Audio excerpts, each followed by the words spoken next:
Lipton Tea and Lipton Soup present Inner Sanctum Mysteries.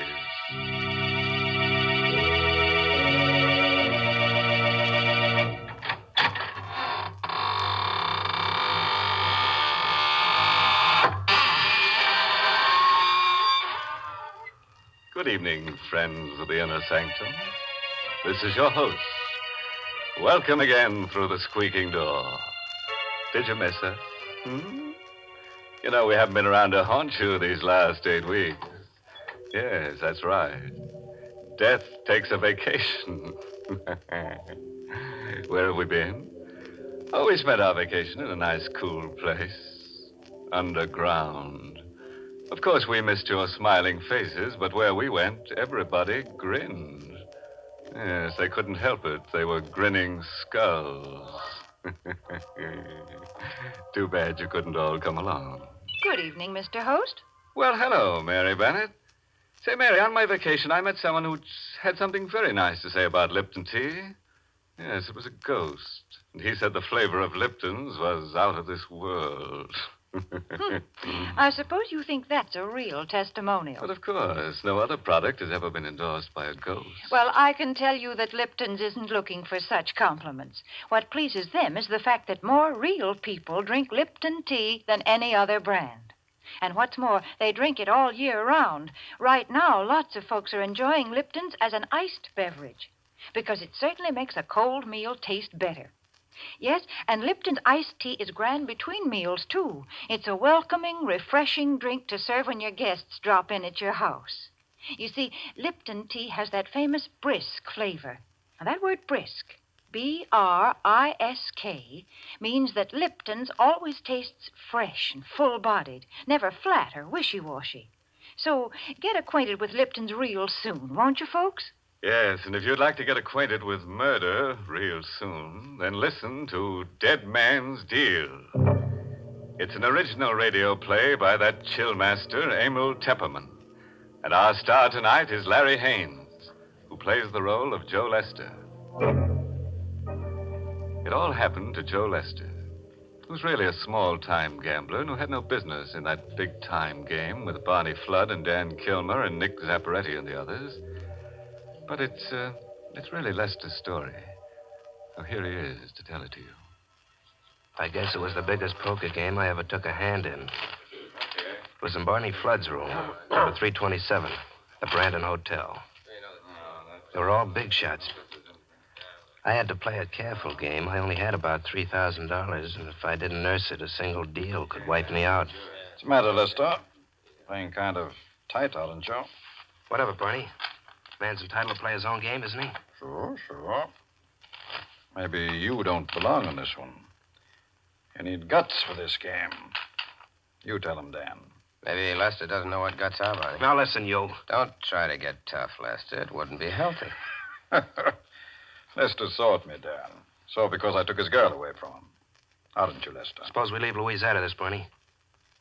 If she prefers you, that's okay with me. That's mighty big of you, Lester. That's why I hated Barney Flood. He'd taken Louise away from me. And Louise was the only thing in the world I loved. And what was worse, Barney Flood and his man, Dan Kilmer, were laughing at me because they knew I didn't have the guts to do anything about it. And then it came. The hand I'd been waiting for. Dan Kilmer was dealing. Barney Flood opened blind. I opened for 1,000. I dropped. That's me. The others all dropped out. But when I picked up my 5 cards, I found I had 3 aces. This was the way I'd wanted it.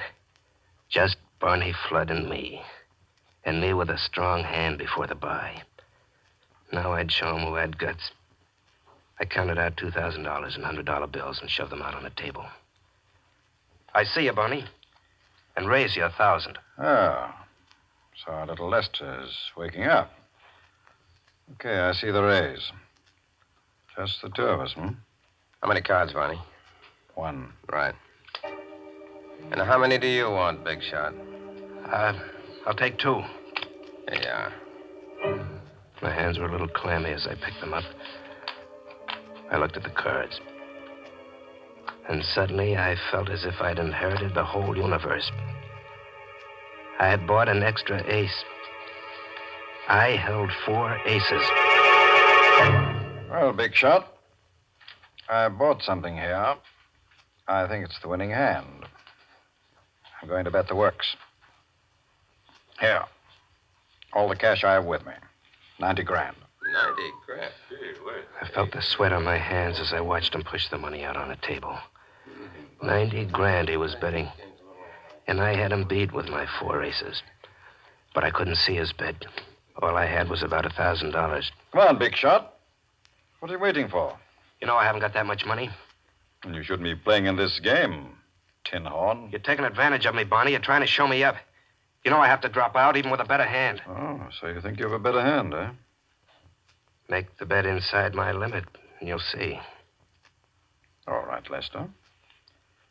We'll see what kind of a gambler you really are. Here. I'll withdraw this 90 grand bet. I'll make another kind of bet.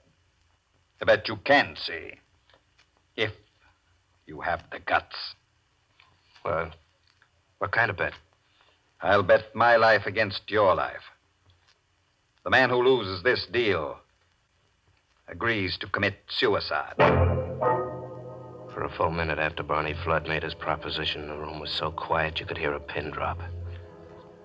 Barney Flood and I sat facing each other across the table, our closed cards in our hands. These were the biggest stakes men had ever played for. A life against a life. The other players were stunned and frightened by it. They wanted no part of it. One by one, they made lame excuses and faded from the room. Hi, Dan. Only Dan Kilmer was left with Barney and me. Look, Barney, why should you risk your life against this punk's life? This is the way it's going to be, Dan. Lester hates me. Don't you, Lester? Yes, Barney. I hate you. You see, Dan, he hates me because deep down inside of him, he knows he isn't as good as I am. All right. This is the showdown. One of us walks out of this room alive. The loser stays here with a bullet in his brain. Is that okay with you, Lester? Yeah. Yeah, sure, it's okay with me, but I don't want Dan in the room. This is just between you and me. Let him go out before we uncover our cards. All right. But listen, boss. You heard him, Dan. Just the 2 of us. Okay. Leave your gun here on the table, Dan. I don't like... Do as I say. Okay. Thanks. Now go down to the lobby and wait. So long. I'll be waiting in the lobby. Okay, Lester. There's no backing out now. We'll open our hands.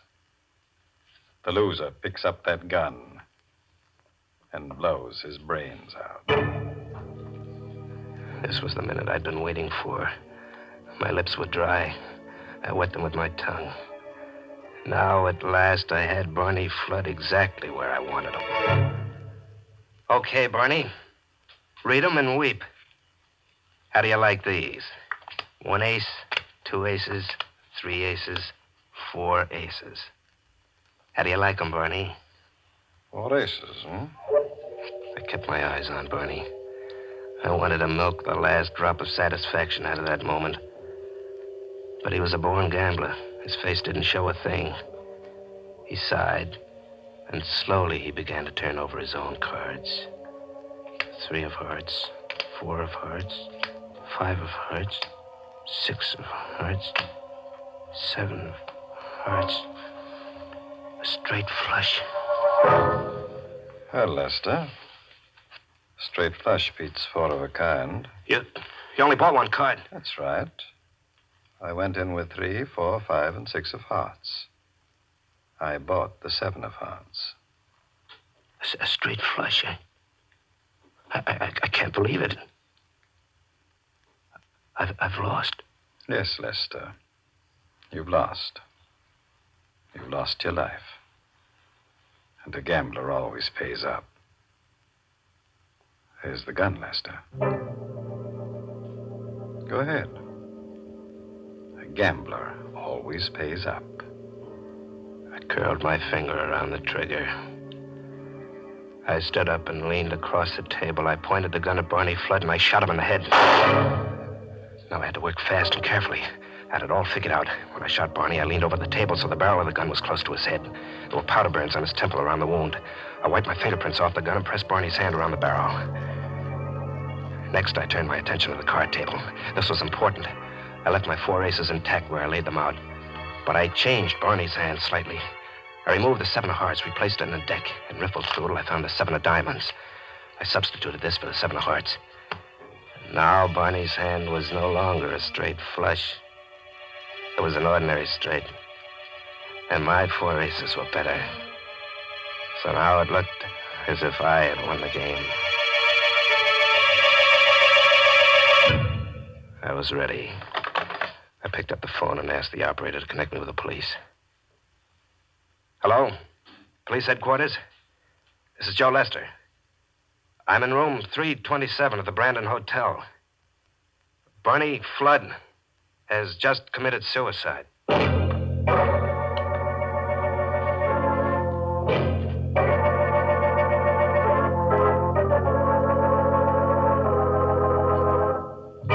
Well, it looks as if Lester has carefully set the stage for foul play.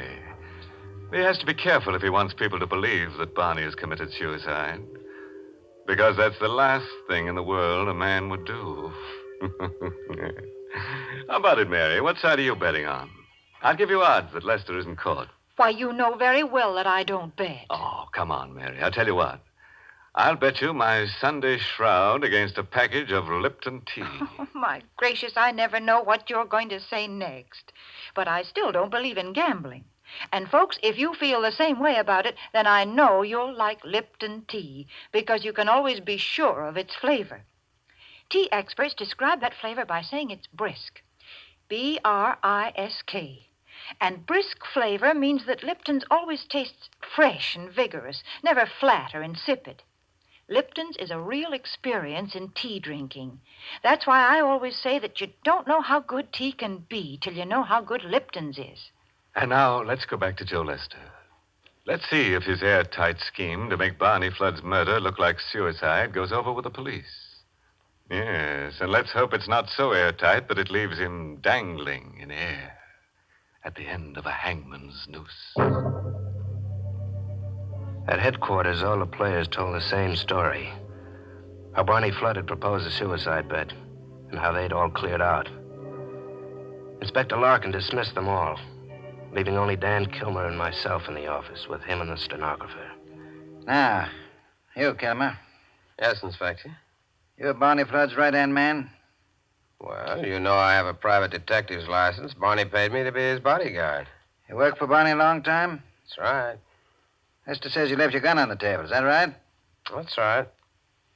Then I went out. Okay, Lester. It's your story from here. What happened after Kilmer went out? Well, Barney and I uncovered our hands. He had a small straight, but I had 4 aces. You saw the cards lying there on the table. Yeah, I saw them. What happened then? Well, Barney said, well, I guess I lose. He picked up the gun. I tried to stop him, but he said a gambler always pays up. Then he put the gun to his head and pulled the trigger before I could stop him.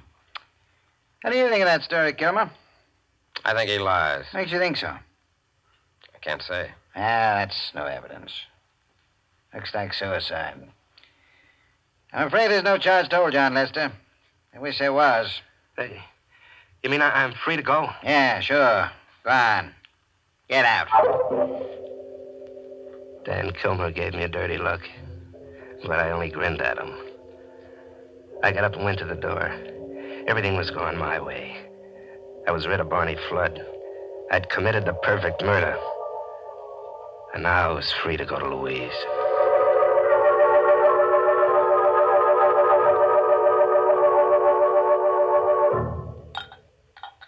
You know, it's awful funny. What's awful funny, Louise? How Barney killed himself. Here's your drink. Oh, thanks. There's nothing funny about it. He lost and he paid off. Yeah, I know, but somehow I can't imagine Barney losing a hand like that. Now, listen, Louise, you stop thinking about Barney. He's dead, see, and I'm alive, and I'm not letting any other man have you. Is that plain? Yes, darling, it's plain. Come here, baby. That's better. Oh, You know, I'm crazy about you. you seem to have changed. You seem so strong. Yeah, you bet. From now on, nothing stops me. You know what? We're getting married tomorrow. We won't wait. I better answer the phone. I'll let it ring. No, you better let me answer it. Oh, well, okay, go ahead. But make it snappy, will you? I will, darling. Hello? Yes, this is Plaza 87790. I watched her at the phone. And she was more beautiful than anything I'd ever known. That was the happiest I'll ever be. That one short moment while I watched her at the phone. And then it was over. Yes? Yes, he's here, but... Who is this? What are you talking about? No. No, it can't be. Please. Please, Her voice trailed off into a sob, and she hung up. She looked as if all her life had been drained out of her body by that phone call. Louise, who was that? Who was that on the phone? What did he say? He said to remind you about the Seven of Hearts. He said you know what he meant. Seven of Hearts. The card I'd substituted in Barney Flood's hand. Oh, but no one could know about the Seven of Hearts. Barney was the only one. And he was dead. Who gave you that message, Louise? Who was that on the phone? He didn't give his name, but I recognized the voice. Louise, for heaven's sakes, tell me who it was. I can't believe it, but I'd swear it was Barney Flood.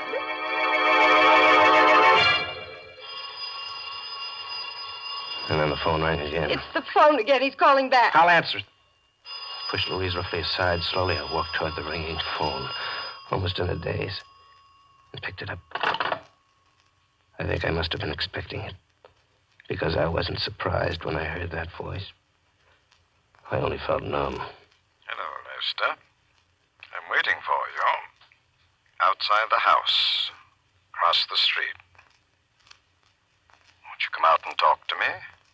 About the Seven of Hearts. Seven of Hearts. He wanted to talk to me about the Seven of Hearts. And he was waiting outside. But who? I dropped the phone and went to the window, pulled back the blind and peered out.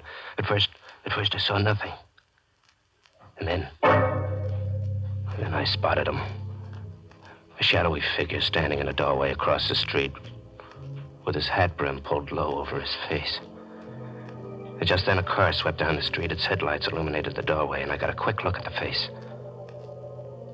There was blood dripping from under the hat brim. I'll never remember how I managed to get out of Louise's apartment. Not the front way. I didn't dare go out into the street with that shadowy figure waiting out there. I stumbled blindly down the back stairs, flight after flight, almost tripping, skinning my hands on the banisters, bruising my elbows, but I didn't care. I wanted to get away from there. Taxi, mister? Huh? What? Taxi, mister. A taxi. Yeah, sure. Get going, quick. Sure, but where to? Where to? I didn't care. Anywhere, as long as it was away from here. Home, that was the place. I'd go home and shut myself up and not answer the phone. 17 Glidden Road, quick. Right.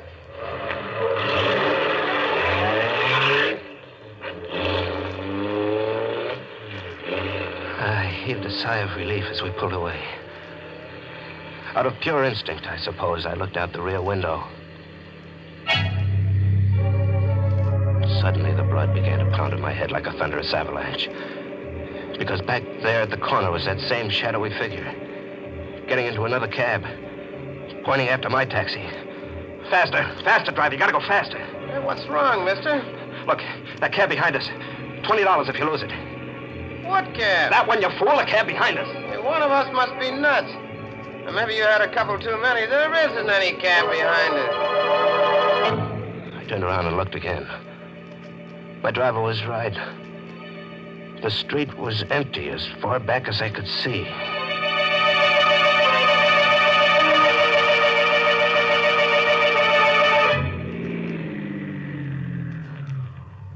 Here you are, Lester. 17 Glidden Road. I got out of the cab. I saw that the driver was looking at me as if he thought I was drunk or crazy.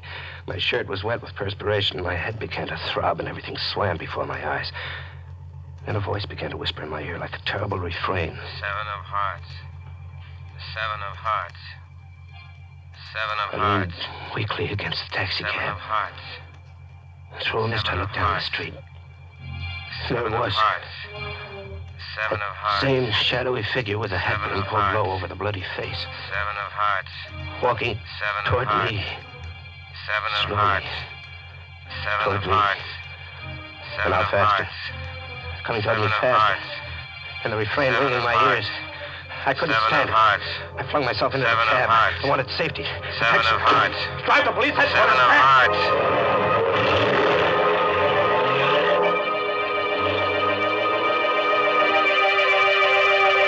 Police headquarters. I burst into Inspector Larkin's office. He was in there talking to Dan Kilmer. What's the idea of barging in here, Lester? I got to talk to you, Inspector. Now, what's wrong, big shot? You look all broken You up. keep at it, Dan. I've come to see the inspector. What do you want? I want protection. You got to protect me Protect you against whom? against Barney Flood. He's come back. Is a gag? No, it's no gag. That guy's gone nuts. No, I tell you, Barney Flood's come back. At first, I thought it was a phony, but now I'm sure it's Barney Flood. How do you know it's Barney Flood? Because I stopped short.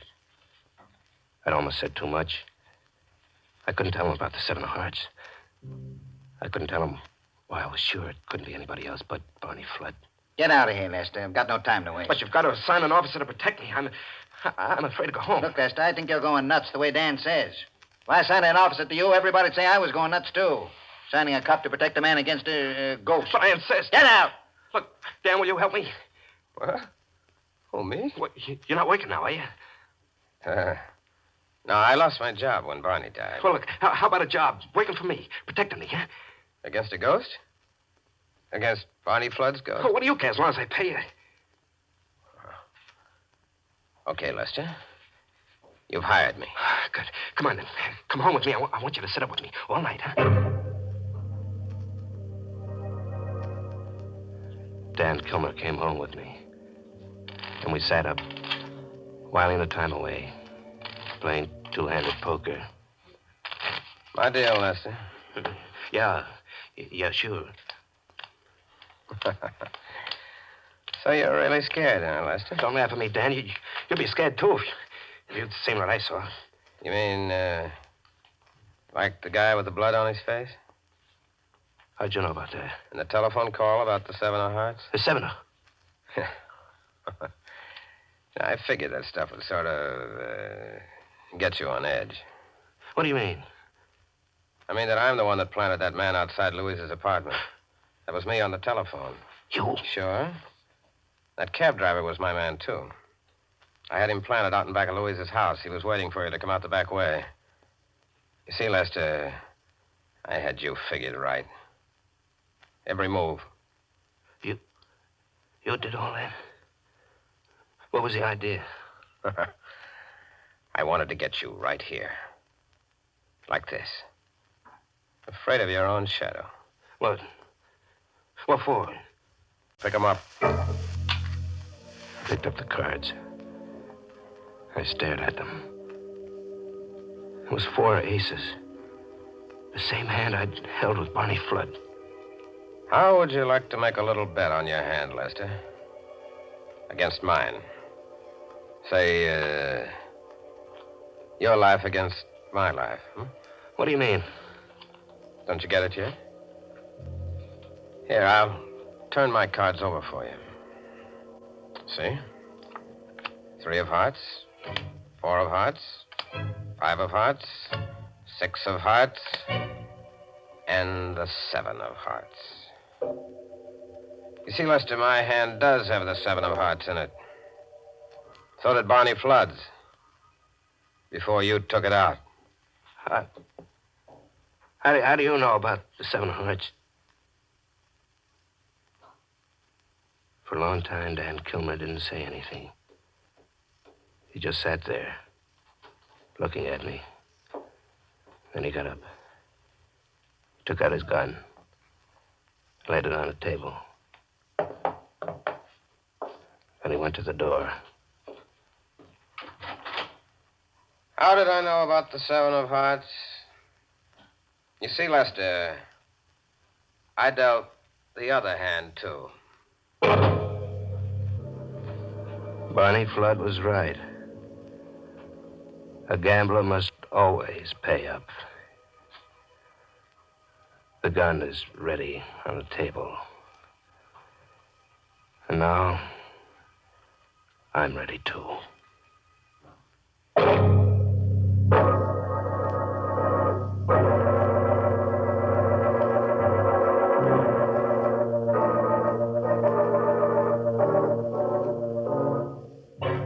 Oh, poor Lester.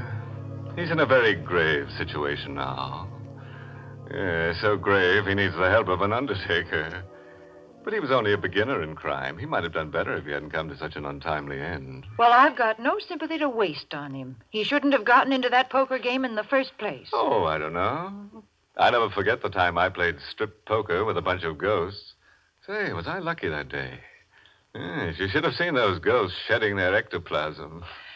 I declare, I don't know why you're always talking about ghosts. Oh, they're such lucky guys. They always keep cool.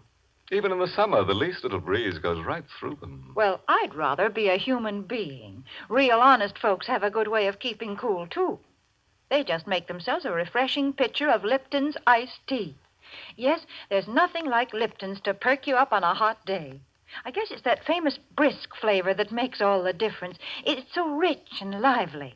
Whether you drink it iced or hot, there's nothing that can beat Lipton's, the tea with the brisk flavor.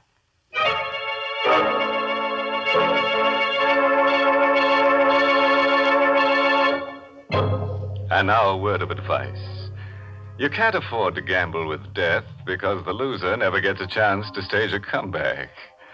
And what's more, friends, if all the corpses on this program were laid end to end, they'd be a lot more comfortable.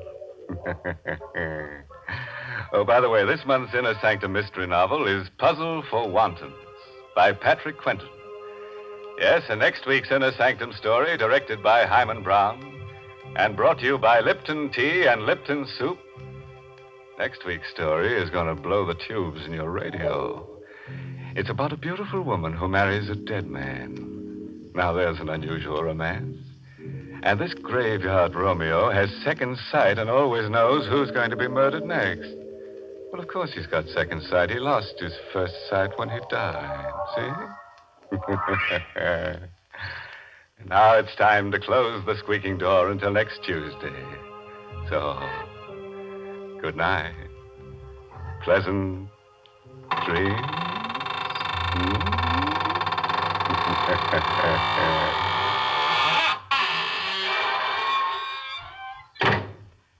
Folks, even with a cold meal, most of us have a craving for one hot dish. Well, why not make that one hot dish Lipton's noodle soup? You see, Lipton's has a real old-fashioned taste, a chickeny taste, just like real homemade chicken soup.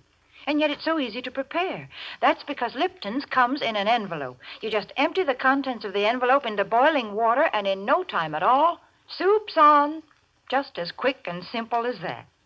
And yet Lipton's noodle soup is blessed with a real chickeny flavor, and it's brim full of tender golden egg noodles. So, folks, don't forget Lipton's noodle soup. And don't forget to tune in next Tuesday night for another Inner Sanctum Mystery.